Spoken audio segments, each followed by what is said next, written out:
Au nom du Père, qui, Papa Gisokelo, du Fils, dit Papa Diagona Gangani, et de cet esprit dit Papa Diangenda Kuntima, en la personne de sa divinité, Tata Simone Kimbangu Kangani Nkwatulendo. Nous allons prendre de nouveau nos Bibles pour faire la troisième lecture. Cette lecture nous permettra de développer le texte que nous avons choisi aujourd'hui. Pour ceux qui sont venus en retard, nous allons faire un petit rappel. Nous avons lu dans un premier temps le psaume de David, le huitième psaume, le psaume 8, le verset 3 jusqu'à la fin, donc 9. Secondo, nous avons pris les 10 textes de loi. Donc, nous avons lu dans l'Exode. Papa Diangenda Kuntima, en 1985, nous avait donné la recommandation. Dorénavant, mes enfants, là vous êtes rassemblés, vous devez pouvoir vous rappeler des textes que nous avons dictés à votre ancêtre Moïse. Donc nous avons lu personnellement, on a choisi dans le livre de Deutéronome, donc le livre de rappel. Deutéronome chapitre 5, du premier verset jusqu'au 21e verset. Sikaboye, je disais tantôt, dans le Boutulo, comment tu communes à Tango, Oyo Tokozwa, Mukanda, Mususha Moui, Pototanga, et Tangi Yamisato. Naba Oyo Bayaki Sima. Tutangi liboso na loyembo ya David oyo ya nana nzela ya bisato ti nzela ya voix simande tozwaki na mubeko tozwaki yango ndenge papa deke da ibisa biso bana ngai sika bosangani esengeli kibo yekola baboba mbeko donc tozwaki yango na kanda mitano ya Moïse tobengaka Deutéronome. Tudiango na nzela ya kapuka tanu, donc 5, itano, banda liboso, nzela ya liboso ti, nzela ya matuku mibale na moko, donc 1 à 5. Sikaboye, tokozwa lecture, oyo toko développer, na mokolo ya lelo ya monene, oyo tozali ko sepela, na ndenge nzambe tata kisolo kelo. Akitili biso na siatako na yango yende mutu asala kabiso to sala oto bengi Yahvé l'Éternel. Et oui, ou visitaki na généalogie les kalé bosso ba benga ki pas de généalogie, donc le roi de Salem Melchisedek. Donc papa qui solo ke le loto kozwa donc na mukanda oya li bosso oto bengi premier livre ya Moïse na Genèse. Bandeko na ngai bolimisa ngai tokotanga mwata molayi to tche likia développement ko sala mokuse pour thématique to yebango malamu biso bato nzambe akeli. Alors donc tokozwa na Genèse chapitre 1er du verset 9 jusqu'au verset 13 et nous allons sauter, nous prendrons le verset 26 jusqu'au verset 31. Bolim sanga vraiment écouter les amons la hipo makambo to sula yango biso moto la nango kana kacha na kacha mukana na texte amono de tanga ngo. Donc je disais tantôt que aujourd'hui on est un jour extraordinaire. Nous célébrons de l'arrivée de Dieu le Père sur terre. Papa Kimbangu qui est venu en premier en accomplissement de la parole de notre Seigneur Jésus-Christ, que j'irai auprès du Père, je l'implorerai afin qu'il vous envoie le consolateur. Le consolateur fut arrivé un certain 12 septembre 1987. Mais lui, Papa Simon Kimbangu, l'Esprit, Dieu les Esprits, avait fait une déclaration. Il est descendu accompagné du trône céleste. Dieu le Père, Papa Kisolokele, est arrivé donc aujourd'hui. Ainsi donc, lui qui est le potier structurant la matière, nous allons lire les textes de Genèse, où il créa toutes choses. Et aujourd'hui, je vais faire allusion du 3e jour et le 6e jour, qui sont en adéquation avec ce que nous allons développer aujourd'hui. Donc, si nous sommes disposés, nous allons prendre le texte pour lire le livre de Genèse en son chapitre 1er, du verset 9 jusqu'au 13 et le verset 24 jusqu'au verset 31. Une fois de plus, na tchelika biso nous na Bible na biso yangai ezali na monoko ya Nzambe oyo akelaki ya lipusu ko boli bisangai na tchelika ke motamozana mukana ya moyi tukotanga ninge tukotanga o na ba texte. Lisons donc aux trois noms saints, Père Papa qui sont le Lukelo, Papa Dialouan Kanga, Papa Diangela Kuntima, donc Papa Simon Kibongo Kiangani. Nzambi watadiaka bika mazamena kunti azulu mayonzama wafuluki musi ye bika nti ya yuma ya Monika ye jojo dia vangama 10 Nzambi wabika nti ya yuma mtoto ye maza mamana yonzama mbu ye Nzambi wa monavo wakala bambote 11 Mboki Nzambi wata bika ntoto wa buta bimenina mubiau bititi bibutanga zimutu zau zakuna yemiti miandia mibutanga mimutu yemingidi miandi bonso buena konso kanda dia konso nti yediodio dia vangama 12 mtoto wabuta bimenanga bititi bibutanga zimbutu zau zakuna bonso buena kanda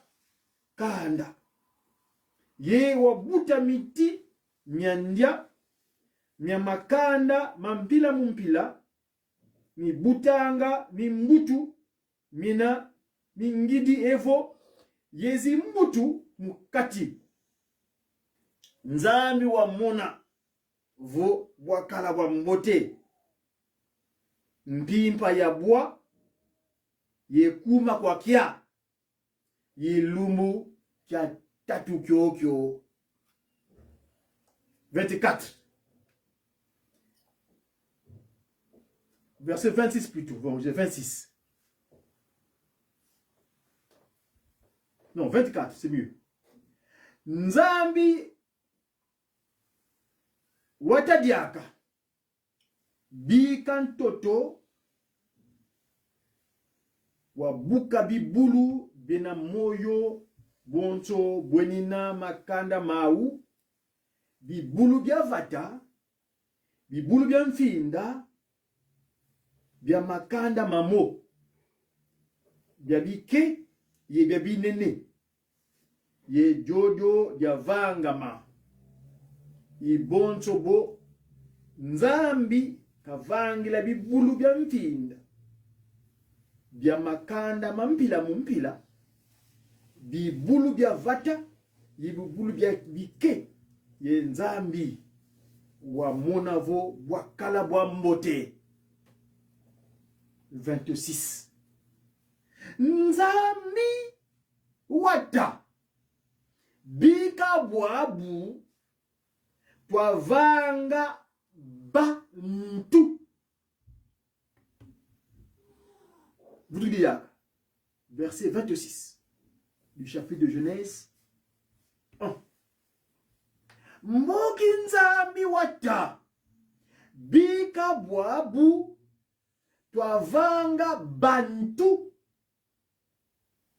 mukifwani kieto yebika bakala bonzo kaka butwenina bika bantu bobo bayala mbizi zenamumaza zinuni zitirumukanga mumazulu ye za vantoto bayala mpe bibulu bya binene ye bya bike bizanza langa vantoto.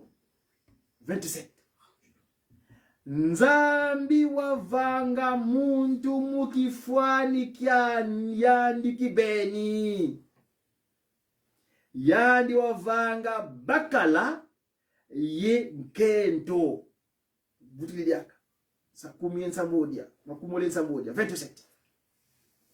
Nzambi wavanga muntu mukifwani kya yandi kibeni. Yandi wavanga bakala ye nkento. 28. Mboki nzambi wabasa kumuna na ye wabatela lubutana lunyeka yelufulu zeno ntoto yeluyala wo luyala mpe zimbizi zambu luyala zinuni yebibulu bya byonsono vantoto. 29. Yandi obatela diaka tala mono yiluveni bititi bya byonsono bibutanga mimbutu nyankuna yeminti mya myonsono mibutanga mimbutu myandya mina vantoto mono yiluveni nyu mukala madya kwa beno mbudiaka mono yiluveni myo mukala madya mina mono vutudia tala mono yiluveni bititi bya byonsono bibutanga mimbutu nyankuna ye minti mya myonsono mibutanga mimbutu madya miena vantoto mono yiluveni nyo mukala madya kwa beno. 30. Mono mvene diaka bititi bya nkunzu bya byonsono kwa bulu bya byo bya mfinda ye bya vata kwa zinuni zazo ye kwa bibulu bya byo bizanza langa yi kubaveni byo konso madya kwa beno kwa bya byonsono bena moyo. Vutudia yikuluveni byo bonso madya bya byonsono bena moyo ye jojo bya vangama. 31. Enfin nzambi watala bya byo bikavanga yandi wa monavo bya kala bya mbote beni mpimpa yabwa ye kuma kwa kya ilumbu kya samba nukyokyo munkumbu tatuzavelela peve ya se tata kisolokele lukelo peve ya mwana ye peve ya longo tata diangenda kuntima iyani tata simoniki mangu kyanga. Amen. Amen. Tusama wan longo ngeye wakisolokela kwa beto wan longo ngeye walungana kwa beto yewene tukuntima tata simoniki mangu kyangani tata mkwatu lendo ngeye wavewa wisa ye lendo byabyo watuvanga muna kifoni chaku sidia mkenda sidia wala kazi mvangi azulu ye ntoto ye byabyo bira mubyawu zulu yikunda chaku ntoto inti yikunanga tambi chaku lumbu kya bilankaka kya ipumi enzole mungonda yiya nzole mumvua mafunda mole makumole etatu tata kisolokele kwa beto unu mvu nkama yevwa beto bana baku kuntiza vala kwa tufila bonzo ba ambassadeur baku musonga ntemu wangeye kwa bana weze kutoka na sa tata kutalimbize etoko yibi fofola kwani twena zimpofo katubonanga kwetoko kutu tukufuisa ngansudi kozo kwantangu kadi niketo kakena kwani kintwadi yilutumulwa ngeyeko sidi ankenda fumo to Yesu Kristo tadalunga na kyangani menga makuwa bantaluma watengona kana kikulukuta tata dengenda kuntima menga makumantalu mawatengona vana kuna masangu lukuluku beto mvuma kumatatu mpelezo uzotambula pasivo tukitila bantu bika sidekenda bilokulu jako iso kuyamile beto manatulonga manatuwa twalunda isadila kalingevo lumbu kibusiku tuvingilanga kina tubitambala kwangeye tata kisolokele bika wasikwa tata delungana bika wasikwa tata dengenda kuntima bika wasikwa kala itintwadi yantukule programu kuna msuka kuna kumtuzavelela nge tata kisolokele kelo tata delungana ila dengenda kuntima yinge tata simoni kimangu kenga ni mfumo longo tulumanga mawonzo amen amen na kombo misato ya bule tata nzambe kolo Yesu pe tata mulimo santu tata simoni kimangu kyangani ba tata ba mama to yangani mukolo lelo ezali mukolo ndenge mosusu nzambe papa kisolokele abota mili biso lelo le 12 février biso bana ye na yamba ya paroisse ya Dijon o to tikali si mate to lobite lelo tata abota mi to kumisa ye to mati po to kumisa ye solo batata ba mama to bandaki liboso na loyemo ya David loyemo totangaki ya solo totangaki na monoko ya Kongo po yango nde bokolimisa ngai na landaka mingi Kikongo po na Kikongo mito inangeza kanenge mususu na minoko mususu yaka difficile mais tout ça la kuboni babel be yaka nango kasi to ko meka ko libola na oyo na nenge longo mani po mbate po to dubakisa moti be ingala me pasikala ngaya ingala pele za ko pasi teraga bugumbu to yako yakukota kinsusu et tapito mingi pour nous français. Mais ce que nous avons lu donc, disais-je tantôt, au nom du papa qui se locale pas de l'Antiman, le psaume de David que nous avons lu, le titre dans la langue de Molière, le Kinsusu, le français, il est stipulé ceci en son titre. Grandeur de Dieu et de l'homme. Nous avons lu, c'est vrai que c'était en la langue de Molière, dans la langue du Congo, mais ici, je voudrais bien faire une lecture pour ceux qui nous suivent. La lecture de la langue de Molière pour une petite compréhension pour les autres.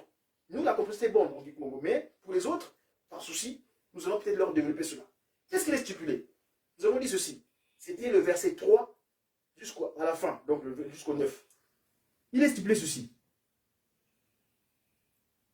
De la bouche des petits enfants et des nourrissons, tu as fait jaillir la louange à l'encontre de tes adversaires pour imposer le silence de l'ennemi plein de hargne.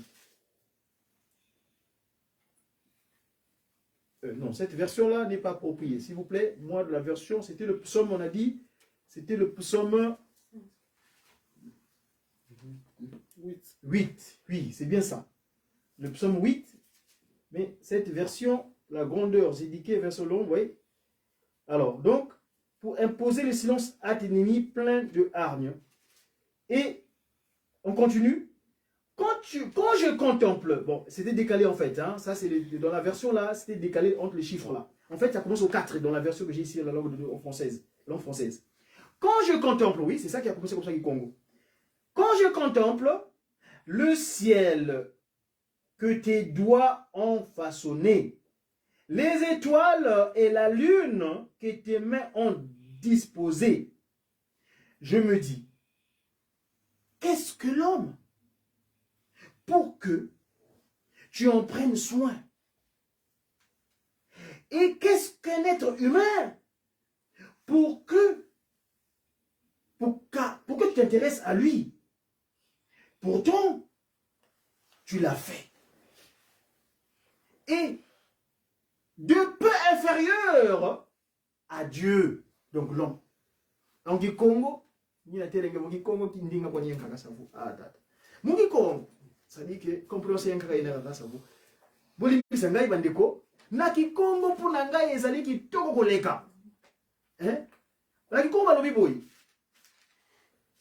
Umoni munoka fai.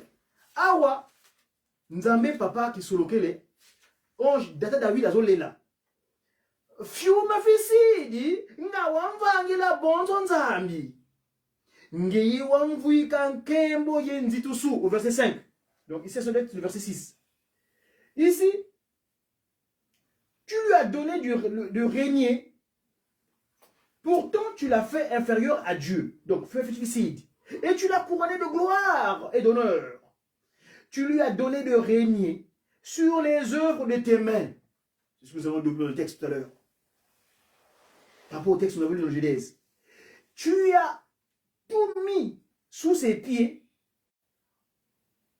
tout bétail, gros ou petit, et les animaux sauvages, tous les oiseaux dans les airs, et les poissons de la mer, tous les êtres qui parcourent les sentiers des mers.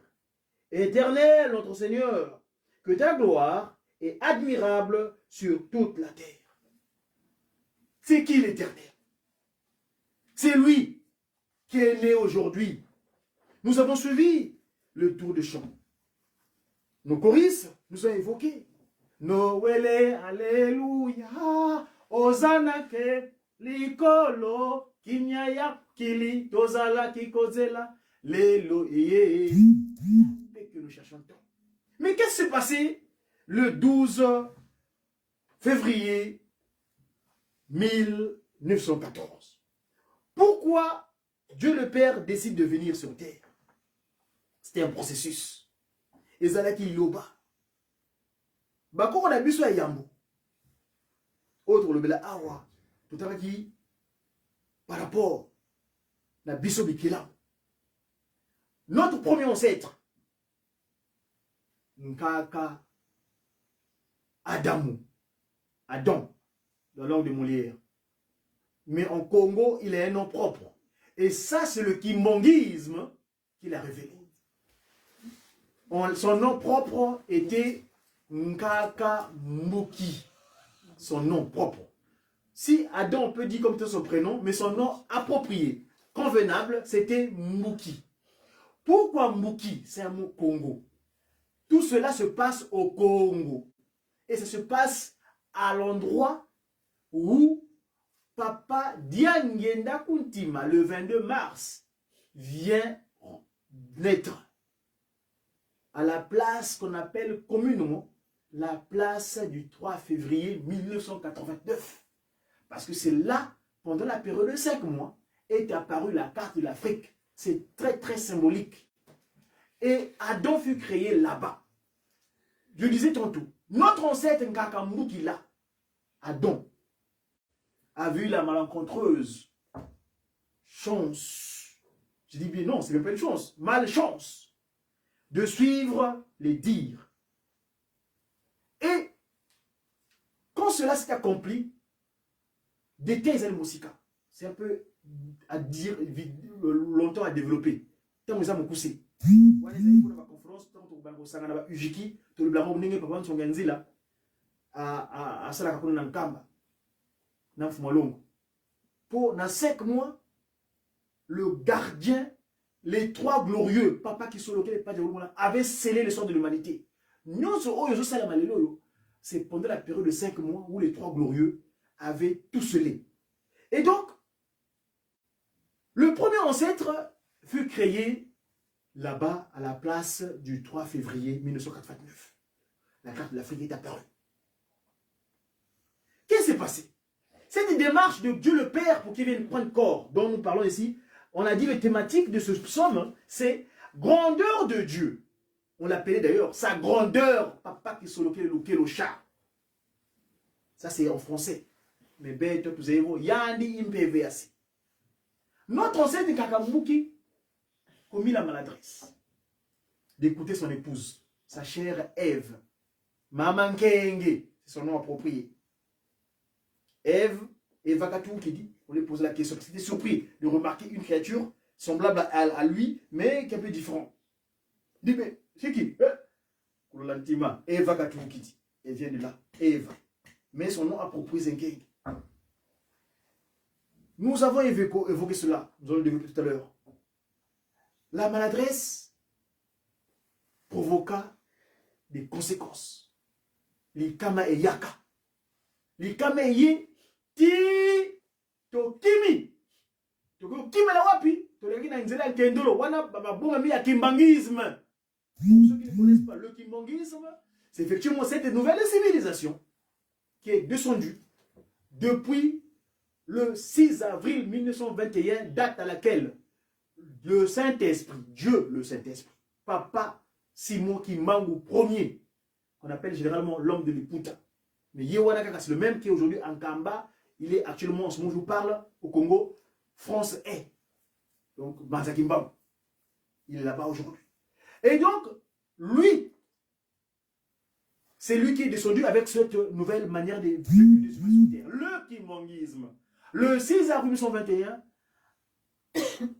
l'avenue du 5 au 6, il échange, il est visité, et là, j'ouvre encore une parenthèse, elle est importante. Avant, nous disions que, oh, Jésus-Christ et Papa Bitouvidi, le conseiller direct de sa divinité, nous l'a précisé le 14 janvier dernier à l'université de Kinshasa, l'UNIKIN, lors de sa soutenance de thèse de doctorat qui évoquait sur la relation internationale. Il nous a dit que Jésus-Christ visita Papa Simon Kimbangu. Oui. Donc la Lune 5 au 6, lors de son énième visite, Maman Marie Mouilou Kiawanga Nzitani, c'est elle qui entend les échanges entre le Christ et Jésus et Papa, le Christ et Papa Simon Kimbangu. Elle ne voit pas. En ce moment-là, ma babasi, ce qu'on t'a basi nyon se mokili.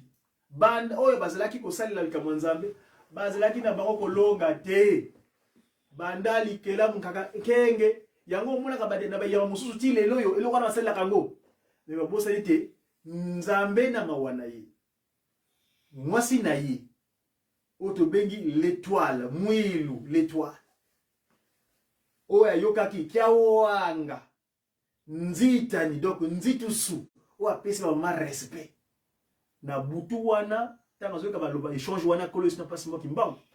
Alobi was inani ozolo sana nani? Ah, be kolo Yesu bana tungisa kana Kimbaki ona kana HCB.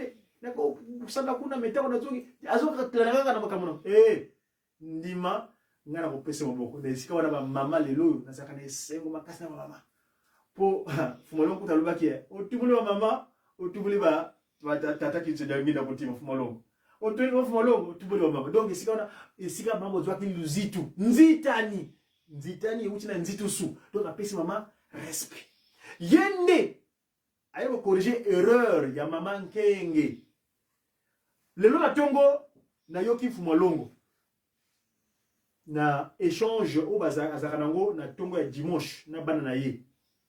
Alobeli likambo mosusu oyo penza e betaki ngai na motema penza ni likambo oyo zongi susu po biso to lobaka na kati ya mandombe. Alobi ba misi mosusu utaka likolo e kiti e koi na mai. Awa to lobeli tout ça kati ya le grandeur entre motonanza. Pour ça besoin de biso likambo oyo etali monene ya Nzambe. Na mutu po alobi awa likambo ko etika kya moke mbele na salaki bino lokola Nzambe mais alobi ke fani kiame donc yo moto Nzambe moto et c'est ndesi kato kita na hôtel mibeko na zo subo kama fumolongo na tongo lelo Alors oui, bambisi utaka likolo ekiti. Abeti sete likambo ya ngola. Ngali likambo wana banda kala na bakusa wana ba recherche na ngai. Pourtant on a yokeleki mandombe. Boyebi o pas simon manga pesi biso. Cette science que pas simon est disposée. Où nous expliquons s'il vous plaît scientifiquement tout ce qui est spirituel. Oya molimo lelo biso na grâce au mandombe tembe ezalité. Avec la science mandombe, c'est de la science, donc zali. Science, c'est où tu as la tête scientiste, donc le savoir, zali. On prend ma zali. On va faire ça pour le mandombe. On va y aller, on va prendre enga. On va soucier que Nzambe a fait ce que sagesse, douenga zaya. Donc bisoba, oh il va couper. Classe yango, parce que je ferai de vous des personnels qualifiés dans tous les domaines. Faites-moi confiance. Nakacha pa kununa. Donc nakacha pa jena banda kala po. Tango papa Beladio. J'ouvre une parenthèse. Pour la zone de Kamoya Manzembo. Tu dis que Manzembo, watanga miye to yembi yawa. Nzembo moko e yemba maka na koreki. Ezali nzembo ya kala e yaka tango to senga bolimbisi ya Adamu na Eva. Po Nzambe nenga zaka mwana biso. Atina biso ba angelou, ba pesa biso ba nzembo, auto za la pour toute la conférence de makamonaye. Pour la Trinité céleste. Na songi ya ba angelou, ba yoki, ba ko pesa ndeko mosuni, o azala mosuni, ba inspiré, o ba inspiré, ba descendre papa mokoko. Le 20 mai 1921, 18 mai plutôt 1921, ba inspiré. Donc ba inspiré biso nzembo moko koreki ba yembaka. Na megaki ko lukango po to yikolango, mais malheureusement talaka resika tozali bamboka ngonenge za académique katonango moyen to zwa ngonenge longomante. Mais na kaka na ba recherche na bengaki ndeko na ngai aza mwana koreki ya kala ya nkamba Yerusalemi, mama Mikala aza na koreki ya Saint-Ouen. En tout cas salisa kingai nzembo wana atinda kinga na yemda atinda ke texte pour papa ndeko na ngai papa John mambu osaka ba émission na kateliki yende mutali boso na sengaki pour alobela kanga na émission na yemoko boye ozobela makambo mtoto mabele oto kolobela lo po moto Nzamba akelida mabele adui mabele asangisi yango le projet sur la matière Nzambe tata ozobela lo yende tasaki kama abengi ndeko na ye papa dialunga na kolo Yesu ayeko tia mai na makela ndesima papa kisolokeli ayeko tia pema bikela mu oyo ezalaki nango eloko te ekomi mutu. Alors pour la likambo ya nzembo na zongi lisusu par rapport nzembo oyo ezali kolobela moto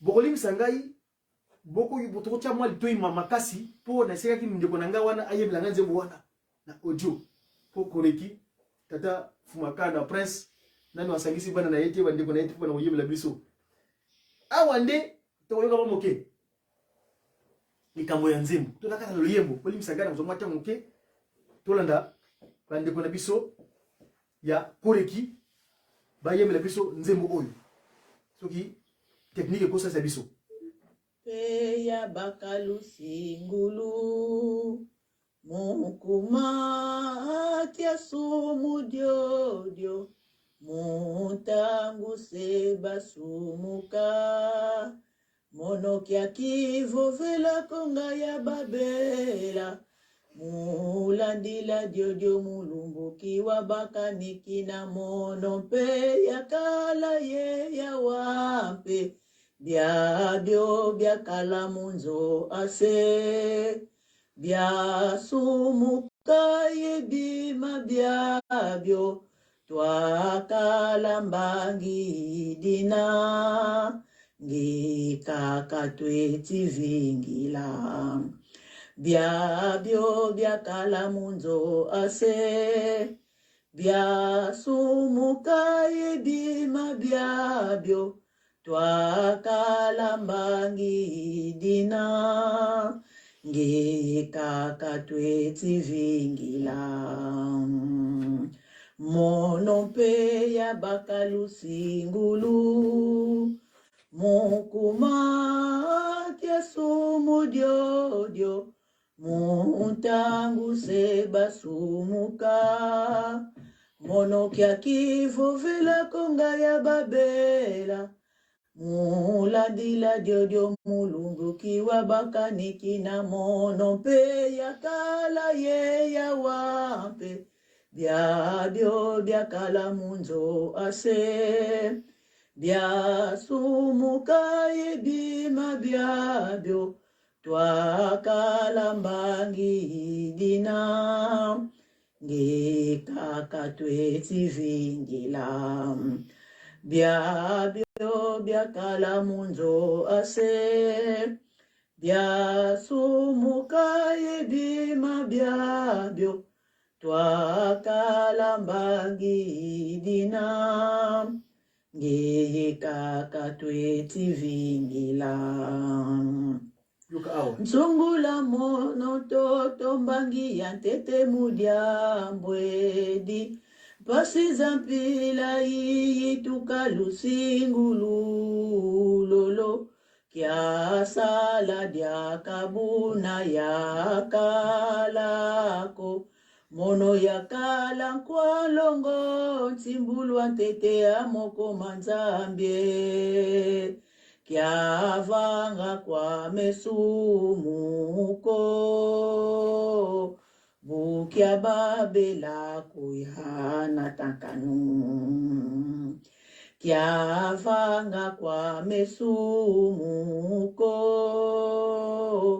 Bukia babela kuyana tankanu Tsungula mono toto mbangi ya tete mudia mbwedi Pasi zampila yi tukalusingulu lolo Kia sala dia kabuna ya kalako Mono ya kala kwa longo Timbulu antete amoko manzambie Kia vanga kwa mesumuko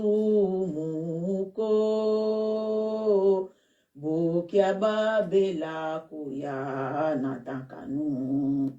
Voilà. Bandi kunangai boli bisangai na izana ki Congo. Ezali banzembo oyo ba angelu ba yeko pesa biso tango zo bongi nza papa nzambe na mawana bango to bakitaki pour ba préparer biso parce que lingomba oto zali ezali so ko tena na mikana na biso balobi article 4. L'objet social du kimbongisme est la restauration de l'humanité dans son état premier. Kodongi samokili ndenge ezalaki liboso koko na biso ya yambo badwa libaku oyo babongolaki bango bakomba nyama. Je m'explique. Qu'est-ce qui s'est passé à l'Éden? Ici, je veux faire allusion à l'équipe de Mobeko. Pour nous dire votre raison, on a autant de développer ma communauté. Mobeko, la constitution humaine. Nenga de monaka na mikili. Mboka oyo ezangi Mobeko. Ou lisanga oyo ezangi Mobeko. C'est les lisanga voués à l'échec. Un corps humain. Dieu dans son amour majestueux. Ce potier structurant là, autour de la papa qui soloquait le louquet, son 9e anniversaire. Ye ne moto akeli biloko nyonso na moki. Mais moto asuka ngaka mbuki adon. Tango akeli ye apesaki mobeko kaka moko. Alobi papa diangenda kutima ye wana tataki mbango mibale.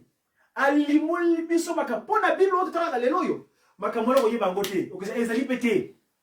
C'est le kimbongisme oye wuti na kimbangu. Kimbangu veut dire révélateur de sources cachées des choses. Celui qui révèle makambo mo mina satan. Pour passer ma kimbangu ayeba ki na manasa la lobby. Continuez à lire la Bible et mettez en application ces principes moraux qui sont contenus. Car viendra un temps, nous aurons notre Bible sacrée. Bible na biso, malobla biso po oyo ba longola makambo ebele belé donc et question zati. Mais biso kaka à partir mandombe kaka na mukanda oyo ya bango oyo o bakomaki ndenge balobaka bango bakomaki yango tozwi kaka likambo begi ne touche pas kosimba te nzete nzete l'arbre de la connaissance du bien et du mal nti na mandombe na bakango mingi souvent na mandombe la science aujourd'hui la mandombe explique beaucoup de choses ce qu'on dit consonne S na consonne T na mandombe ezaka eloko moko soko bani na singi ya C et comme ka S soko bani na singi na likolo et comme T donc nti na nti ezaka eloko moko papa qui soloke le temps akeli Adam mobeko kosimba te kusimba ko mais toyebi likambo sala baki papa dangina mokolo mosusu azoloba mwana na ye koko na ye plutôt koko alobi mwana ya mwana mamari mamwilu pour mwana mama mwilu ngudia longo lelo kutasana Bruxelles yé mwana ya mukutu papa ki soloki na ndako na ye kuna na Genève masolo wana ezali kobeta mwana mosusu na be ngudia longo mama asana makasi ngolo kena po ngolo eza vraiment makambo ya za témoin makambo belé donc par exemple témoignage va pesa kabiso abetla lisolo oyo donc papa jangida kutima azoloba koko na yedo mwana mama mulu jangida atuni papa koko mais kuna to yaki na lingomba kuna l'église otulaki Adamu na Eva baliaki bazwaki ndoki bongo baliaki nanye comment ça qui vont balé Adam et Ève avaient acquis la sorcellerie mais nous connaissons ce qu'on appelle la sorcellerie au Congo chez nous ndoki nous on a dit à tout bas mais Adam et Ève c'était qu'à deux ils avaient mangé qui Motuna bah Ujiki ils sont jeunes comme ça la recherche et nous avons développé nos recherches les loyaux grâce au mandombe en fait papa qui se locale le potier avec ses propres mains image on les alliés sur la carte prédication moi tout c'est image en gozaté mais dans la conférence dans le forum tout dans l'examen image on te dit bien beau oh papa qui se locale a fukami papa jalungana a fukami a simbi kalis aux zaki symbolique ya mai na makila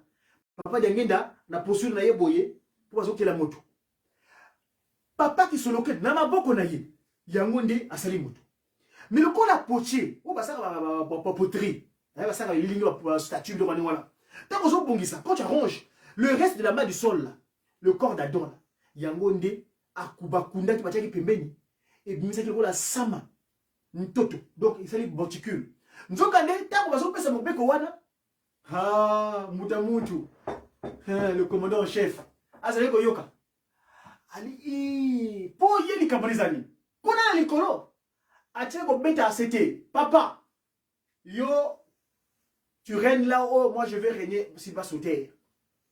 Il s'est autoproclamé le prince il était prudent dans son langage hein. Il a dit seulement je suis le prince de ce monde. Pour moyen le roi était pour roi ezaka yemoko nzambe pas qui se loquer pas de l'enfant ngeng mutima yo contrôler le passement kengen. Donc papa qui se loquer la lobby le ciel et la terre m'appartient. Eh ben je vais créer une créature. Takambuki. Adam azalaki makasi. Adam na pouvoir zaki nango il était capable de moulaya zaki nango to yebi hein. Mais parce que c'est descriptif. Quoi 40 mètres hein. Pour azako telema to ka telemi ngomba azoli ka ngomba. Bo imagine ka ngomba ya nkamba wana ndenge zali yeto ka telemi azoli ka ngomba ngo. Donc azali moulaya donc mbinga penza. So comme singa moko boye akoko zo bien forme ya nzete azawana. Pour puissance wana pour nzambe apesa ki makoko ki foni kianza. Fume fait ça là. Donc ndako moké ya tikala inférieur à Dieu. Bref, Adam dans son pouvoir donc il était capable de faire tout ça. Mais malheureusement Moutamout ou papa donne l'instruction, ne touche pas. C'est le reste de ton corps. Et lui, l'esprit de Shaitan, est allé se réfugier dans ce corps-là. Et malheureusement, et papa, dans sa prudence, dans l'amour majestueux de l'homme, il y a un bon nez. Sur le mont Horeb, tiré de l'eau, Moïse, à Lobi. Et nous avons lu ça ici. Moïse à Loba. Bino, pourquoi il continue à maliboso ya moto wanate nzamba lo belo bakay nazala katikati mwana bana godikite bino makambo nzamba lo banga po banga ko banga moto papa kisokele olo balo ba petembe ko wela na mangomba ngai na temisa potala se bapona bibanga mingi kaka na bi nakati na bino bako wanga nanga Tala kembo ya ban. Nkembo ya ndenge nini? Moto oyo atosi yende na maboko na ye. C'est-à-dire qu'il y a eu que 2 moments où Dieu a utilisé ses mains. Au moment de nous créer le potier structure en matière, et au moment écrit comme un livre de loi, les 10 textes de loi de Yémi du Congo. Maboko ya yenzambe akeli biso, maboko nzambe apesi ya baka. Les 10 commandements, c'est la constitution humaine. Un corps qui ne marche pas selon la loi divine, c'est un corps qui est poreux. Poreux n'engeni. Mouyeni sa tela ero kota na ye. Akopesa makanisi. Po ya lobaka. Papa lobi moto na moto alanda tata na ye e suka e. Alors bien on a tout le lokaka. Ceux qui ont suivi na kateleki. Banzaki Mbangu, la France est Brazzaville. Kunande, alors bien et comme la terre motona moto ala na tata na ye. Pour y alobaka. Na français on dit Satan, mon comment on dit Tebo, Tebo alobaka. Yo zala bososoli. Mais ça ça mon beko, akopousa na yote. Mon musika po on aloko Adam en ce moment là, Adam respecter la loi. Mon beko nzamba pesa ki. Mon ça na ki musika.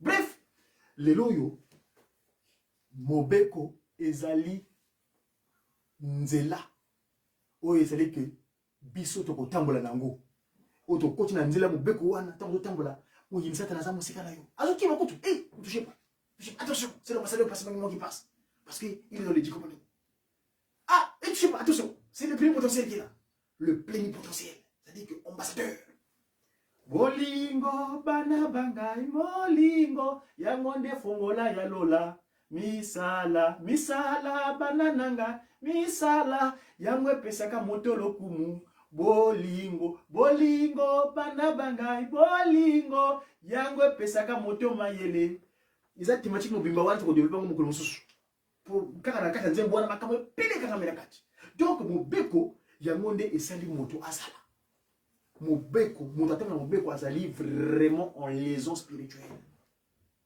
pour satana. Alors, on dit que je m'accamboué. Ta. Nous comme ça, on peut pas dégager dans le lobby. Mon théorie, on va se la mabé. À côté de Bosso, à côté de Bosso, c'est mon agari. Ami Bosso dit que yémo quoi zali, nzambe. Il peut pas s'en servir. Donc, ici quand on a un déco, tous à l'anglais. Donc, ici, c'est comme on a texte au tangi. Texte de Dieu, on peut l'animer. Nous fumons longue, sa divinité. Les loyaux a traversé la Congo rive droite. Azakuna lelo.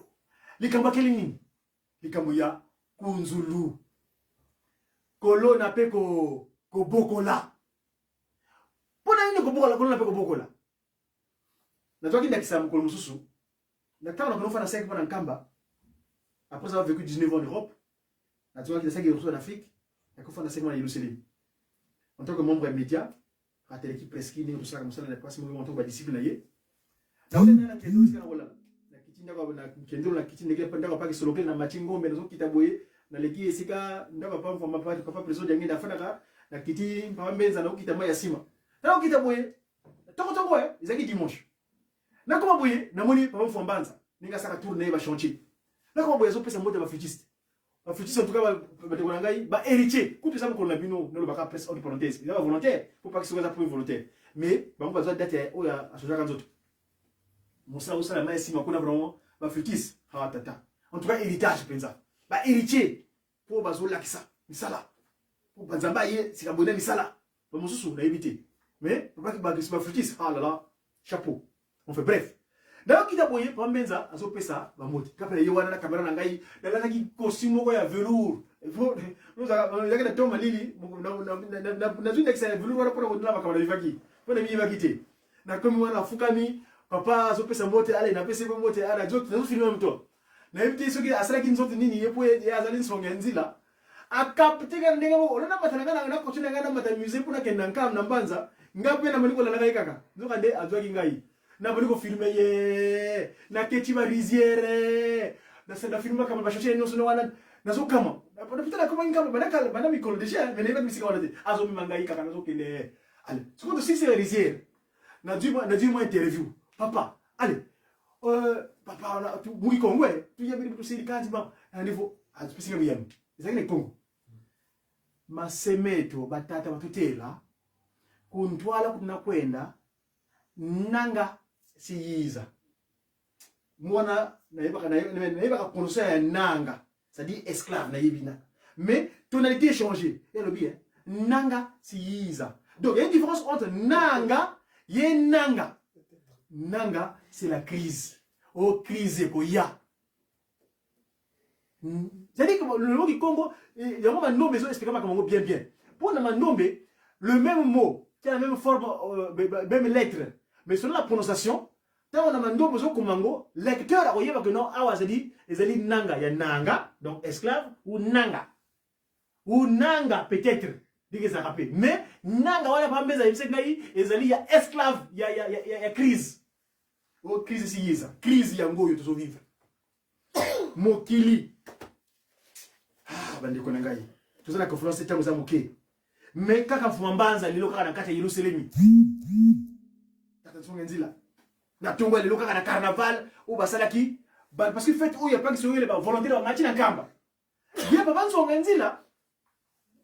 Alota kindoto nakacha mbanza asexplique boke na YouTube ko la nango donc peut-être soloté mais bino ko la na batina bino moko mais on peut-être amassi le komoke na kini mbenza asexplique ngai mokolo wana habandeko tango na sisi interview la ligne to kasima na maka Portugal ko ngai papa lobi matamu deep donc na machine deep nai ngai yo sima na camera ngai bandeko ngai mokolo wana na salaki la majorité va chanter na nyonso na bisika matuti partout esika bakambo ya kolona pe ko bokola bisika bazo tia biloko penza o ezali ke pour le baki baktoko yamba on va recevoir toutes les nations du monde et mopaya batela kaina le na motute batela binali na libubu yango wana kolona pe ko bokola papa Simon Kimbangu makambo mingi papa Alex biso nyonso tela mkunzulu change projet kuzulu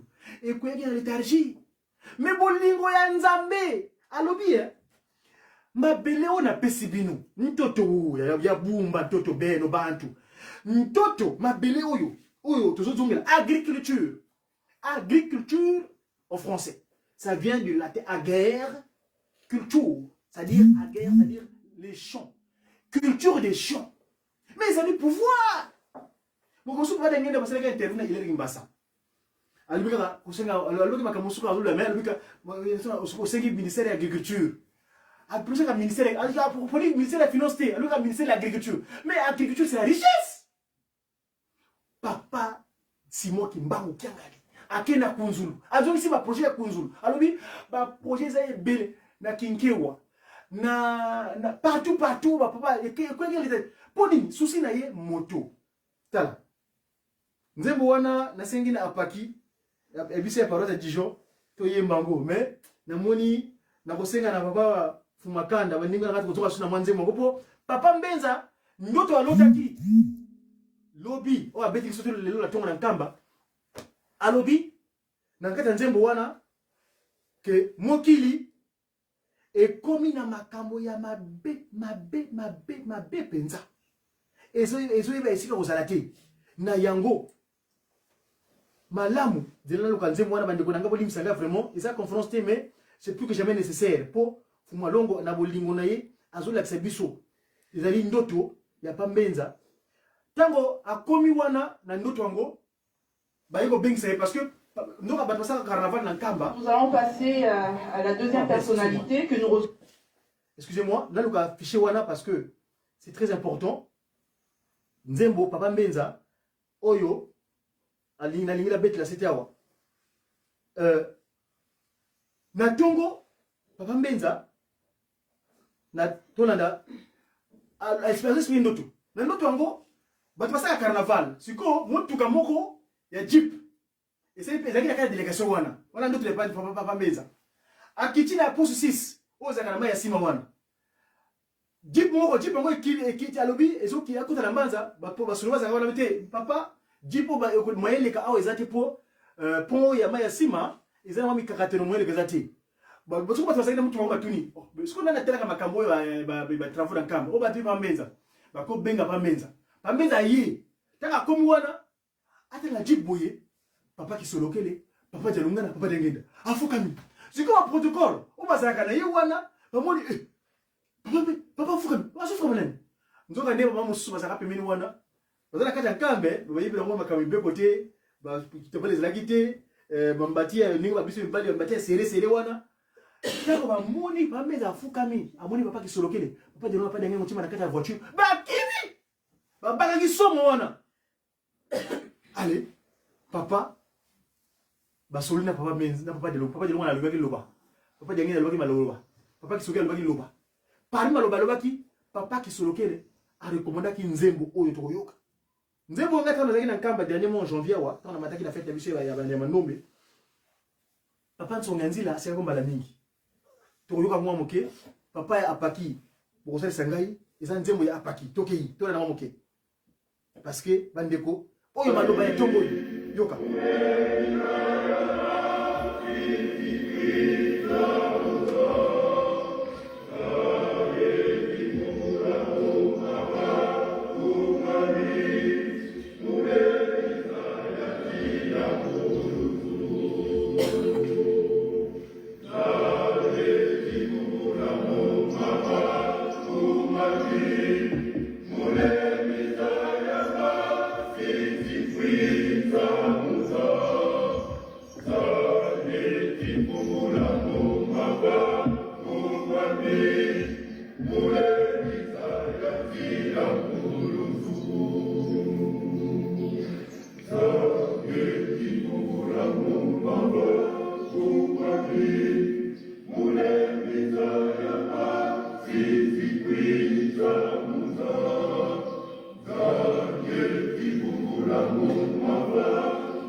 Bolembate na kosala misala keluyoiko munasale sana keluyoiko munasabila nsendwa mbwe kundisi watambula toko yamba eloko ya butuya nzembo oyo bandi na makamafuma papa Mensonga Nzila papa André Menza Kiangani comme c'est direct sa divinité comme na kamba lelo na tongo oyo ezali ba nzembo papa ki solokele ba mo ya za fuma mbanze yo kasi ndoto na bango eza ndoto te iza mbisa yo pesa biso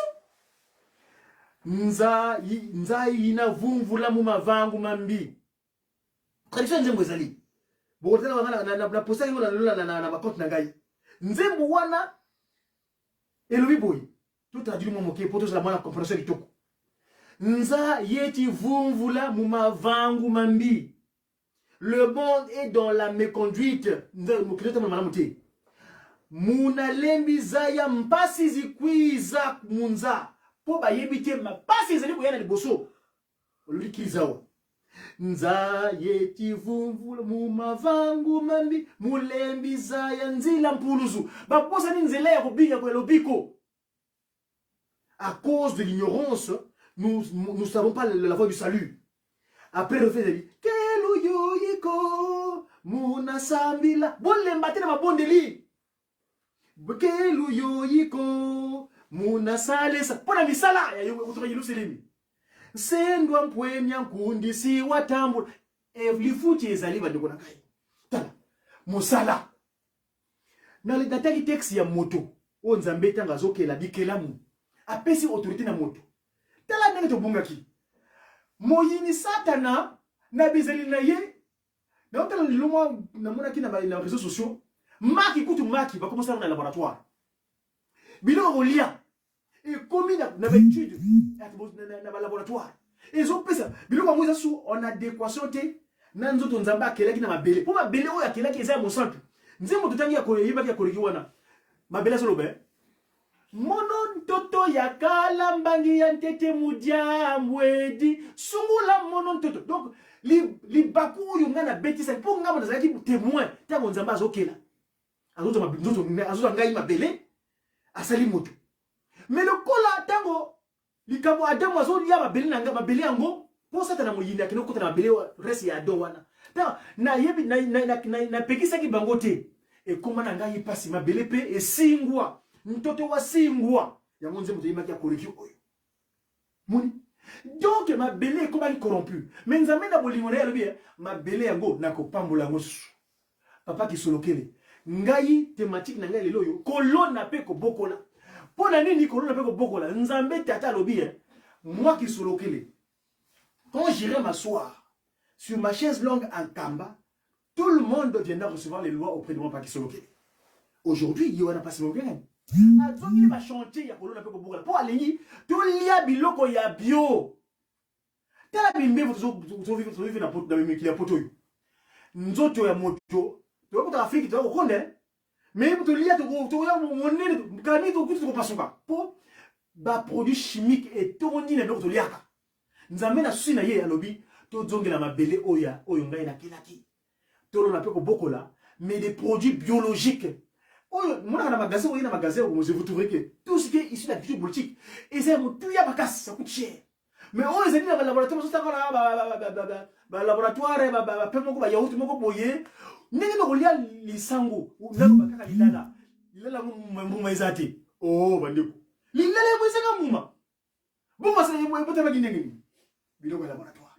Yango, ils sont en interconnexion avec les cellules. Le cancer, c'est une maladie qui donne ce qu'on appelle issue de la dégénérescence des cellules. C'est-à-dire, nous autres déjà sont en phase. Pour nous mettre à Kelaki.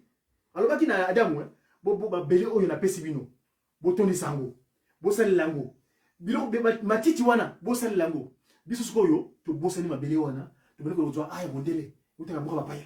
Ay, muti poto en France, made in France. Ba pomme. Ay, biloko wana bazotia wana ba tonga yango zo sala pasi kokufa ekomi meke. Nous mourons pour Satan na souci na ye que Nzambe a regretté ndenge akelaki moto. Adam akweyaki parce que souci ya Satan akweyisa ye. Bon la biso ba nyama. Na kati ya libulu kimbangu akendaki nzembo ezali nzembo ya dirigeant.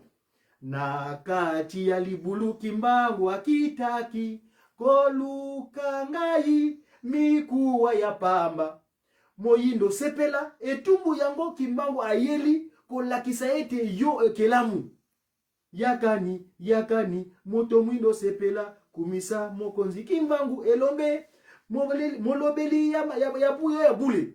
Donc akweki na poto babonga biso ba nyama tala mandombe na kikombo bulu to bulu to koyaki to komaki banyama bagi kalibisa makaka oui to komaki banyama yo solo po miko ezali suti mineli musu ezali suti minzambe na bolingo na papa dengena motima 34 njiro abongoli biso mikuwa da vallée Josaphat et zongi bato siko to sengi pe bolimbisi banzembo yaki to jotao siko to zongi komo na biso ya yambo na ya bantu bato ya yambo.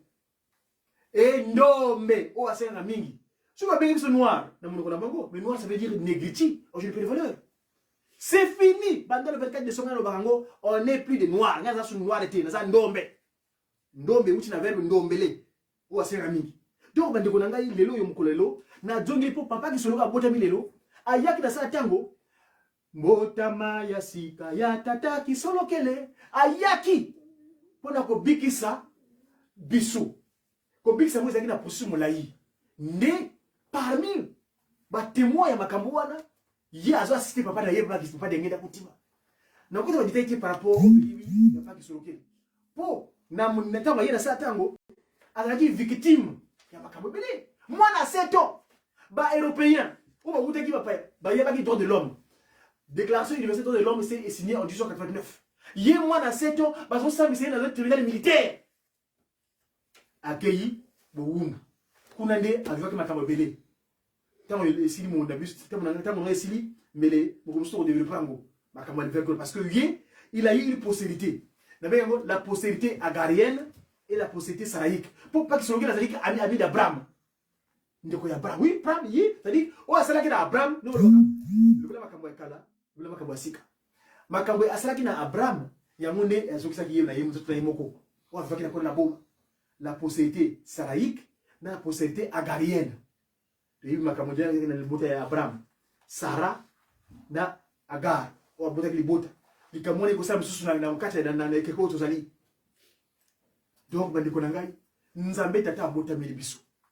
Alobi tolo na peko ko bola po crise ezali koya makamba passe ezali boso nzembo to yokamu yimbo ta pesa ngona tonga pa meza kuna anka donc bande kuna ngai tuyi kapiko kelu yoyiko muna sambila kelu yoyiko muna sale salu donc tuyi kapiko musala to du ambassadeur tata ki mango to la sama solo to ambassadeur na ye nde yende parce que poto zali mon monsieur Mari Mouilou Diangenda ou de longo maman conseil direct na tunaki mutuna pour aza maman akadre kabiso ngaba na kumiki mangisi na potowa c'est elle qui m'encadre et alobaki biso lengo ya potute papa qui solo quel celui qui avait insisté ba ya poto mais espoir zaki na yelo sele minkamba pour les botter nkamba et mona ki poto minité mais ba oyo tata qui solo quel papa Diangenda ba ya ki poto et poto en non, on dit bien, ils ont mis 40 rebelles.